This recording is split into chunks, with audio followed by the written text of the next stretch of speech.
E como é que surgiu a sua oportunidade de viajar para a Europa em 75? Como é que surgiu isso? Aí, em São Paulo, as coisas estavam bem difíceis nesse período para a música. Estava bem complicado. Os espaços pequenos e não tinha muita coisa a fazer, pouca coisa a fazer. E nós tínhamos um grupo, que era a Rapaziada. A gente tocava no Teatro Arena, fizemos programa na TV Cultura, na Rádio Eldorado e tal. Mas enfim, mas não dava para você manter aquele trabalho constante. Então os músicos resolveram viajar, sair do Brasil. Cada um foi para um lado.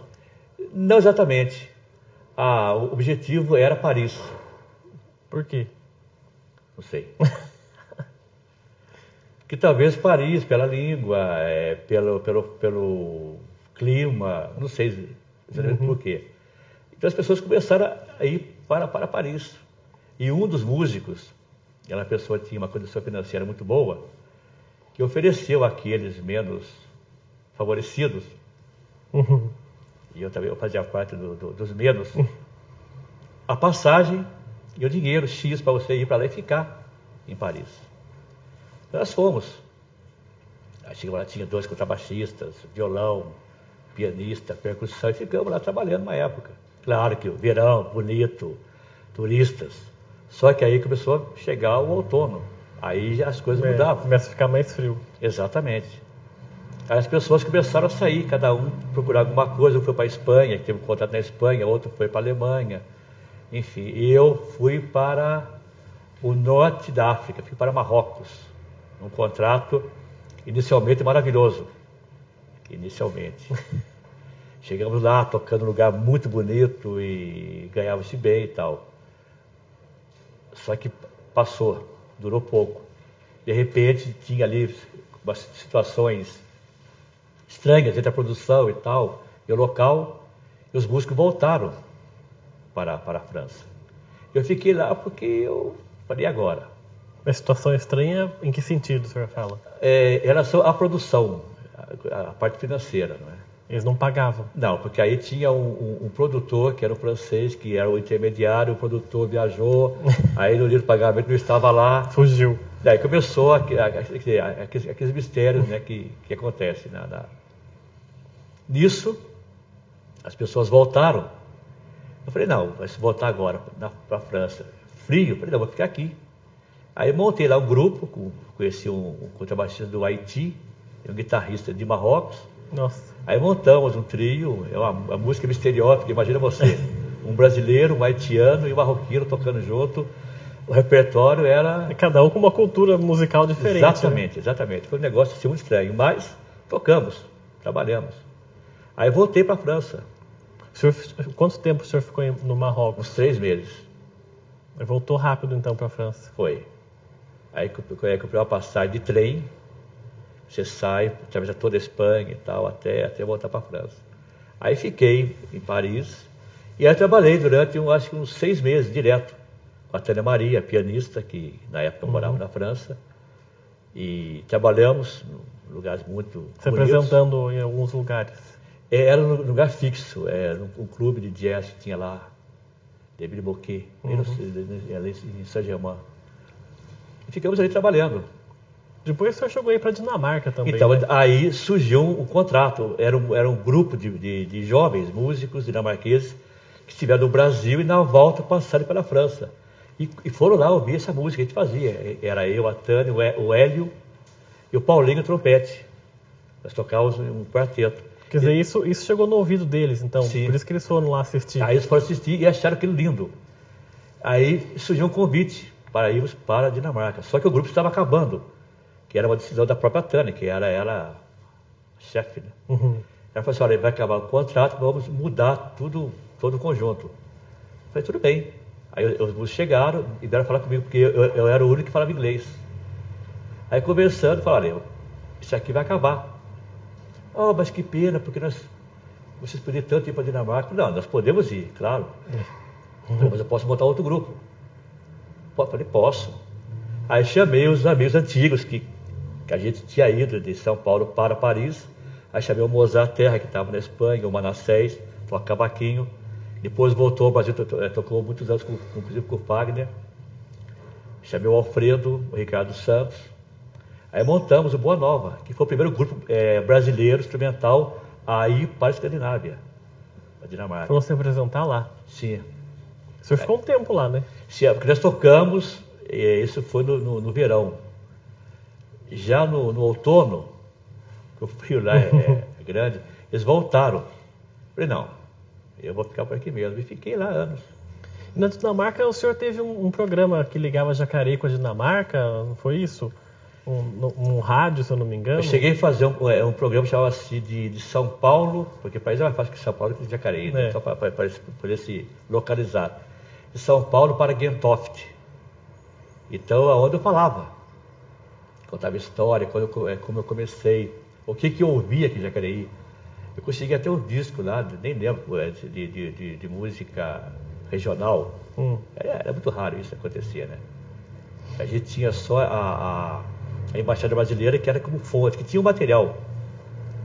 Tinha assim, alguns discos, alguns livros, mas fora isso, naquela época era muito difícil você conseguir coisas. Mas cheguei a fazer esse programa e conheci o vice-cônsul, que tinha um programa de música na rádio de Copenhague. Eu fiquei assustado. Ele gravava com textos e usando coisas da história do Brasil, né? Aí conheci esse pessoal e fiquei ali fazendo também trabalho de produção com eles.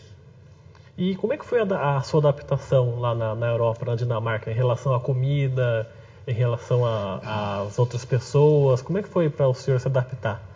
Foi fácil para o senhor? Foi. Quando eu fiquei, eu tinha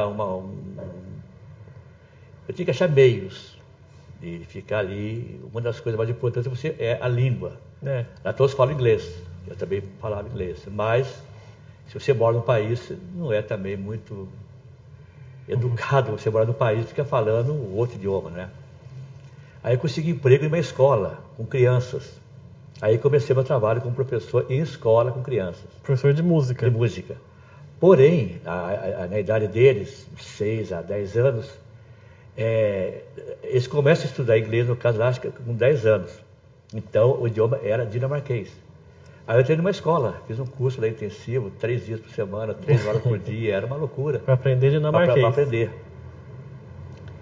Aí fui trabalhando com eles. E quando eu gravei um programa de rádio, 1 hora falando, eu falei assim, você tem 2 opções, você quer fazer inglês ou dinamarquês? Eu falei, não, segunda opção, dinamarquês. É difícil, né, você falar 1 hora e ser entendido, porque falar é fácil, né?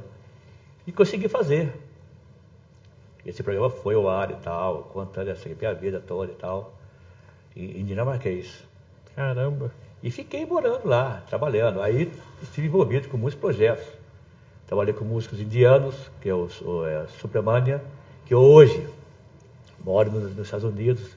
Esteve no Brasil há pouco tempo, que toca violino.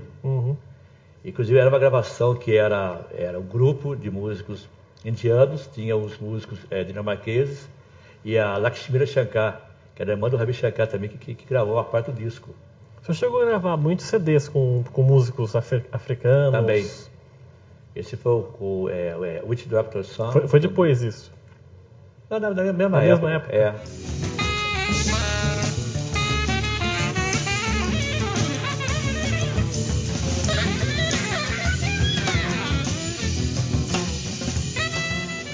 Foram os anos assim, que eu gravei assim, direto, bastante coisa, com música da Turquia também, com 2 grupos da África, um da África do Sul e outro de música de vários países, Quênia, E o repertório era o quê? Era jazz mesmo ou era música do país? Da África, música indiana? Música dele mesmo. É? É. E aí eu tinha que ensaiar, conversar, ouvir, tocar. Na gravação que eu fiz com o indiano, o Dr. L. Subramanian, uma música, ele falou assim, olha, essa música aqui eu quero que você toque o ritmo do seu país. Ele nem sabia o que era. Eu falei, tá bom. Aí eu fui tocando, a coisa do Brasil, aí ele montou uma peça em cima. Agora, fora isso, eram coisas bem assim, definidas por eles. E essa música aqui tem esse período aqui, é feito assim, o som é esse, eu quero esse som aqui, ou tem partitura, sem partitura, ou é ensaiado, mas era uma ideia deles. E quais eram os grandes nomes desse período na Europa, em se tratando de orquestras, de bateristas, que é o ramo do senhor? Quais eram os grandes nomes lá e se o senhor chegou a ter contato com eles? Olha, essa pergunta é muito interessante, porque a Dinamarca é talvez um dos países que tem assim uma riqueza fantástica em relação aos outros países da Europa. Porque muitos músicos imigraram dos Estados Unidos para a Dinamarca, também para a Suécia, mas mais para a Dinamarca. Quer dizer, tem bastante influências. Tem. Então tem o pianista, o Kenny Drew, que morava lá, o Horace Parlan, o Ed Thicke, o baterista, que tocou com o Oscar Peterson. Meu amigo, Stan Getz morou muito tempo na Suécia. Muitos músicos que moravam lá. Então esses músicos viviam lá, tocavam em orquestras, davam aulas. Dex Gordon, outro grande músico também que morou muito tempo, acho que uns 12 anos na Dinamarca, na época que eu fui morar lá, estava lá também. E nisso eu tive muitos contatos. Então, eu tinha uma orquestra que foi montada, uma big band, que tinha assim, a ideia principal era ensaiar. Então toda semana fazia um ensaio, toda segunda-feira. Se você pode, você vai. Se você não pode, manda alguém, porque a orquestra tem que tocar. E essa orquestra, nos festivais, passava pelas mãos dos grandes maestros americanos que vinham para dar, seria a prática de conjunto, prática de orquestra. E toquei com muitos grupos de americanos, inclusive gravei. Tive no Festival de Jazz da Polônia em 79, com um grupo, no caso, de jazz, bem específica, né? Música dinamarquês tocando jazz mesmo. Então tem muita gente, muitos músicos. O festival de jazz ainda hoje, é uma média de 100 a 120 concertos em 12 dias. Então tem música de manhã, chama-se Jazz no Jardim do Rei. Que ela tem os palácios todos, tem um jazz assim, coisa assim, mais para criança. Depois do almoço tem jazz, à tarde tem jazz, à noite tem jazz, de madrugada tem jazz. Nossa. É uma cultura, né, que eles têm. Então, muitos discos de jazz espetaculares que já foram gravados, ainda são gravados lá, muitos ao vivo. Então, isso, assim, a cultura deles é muito alta, né, muito grande, em relação a muitos outros países da própria Europa. E em 83 o senhor volta para o Brasil? Voltei. Em definitivo aí? Sim. Voltou para São Paulo? Voltei para São Paulo. Para ser professor, continuar tocando? Olha, quando eu voltei, eu não sabia o que eu ia fazer direito, porque depois de muito tempo é bem difícil, né? É um choque muito grande. Você volta para São Paulo, a primeira coisa que eu consegui aqui foi ficar doente. É uma gripe violenta, porque lá frio é 20 abaixo de zero, verão é 28 acima, 30, né?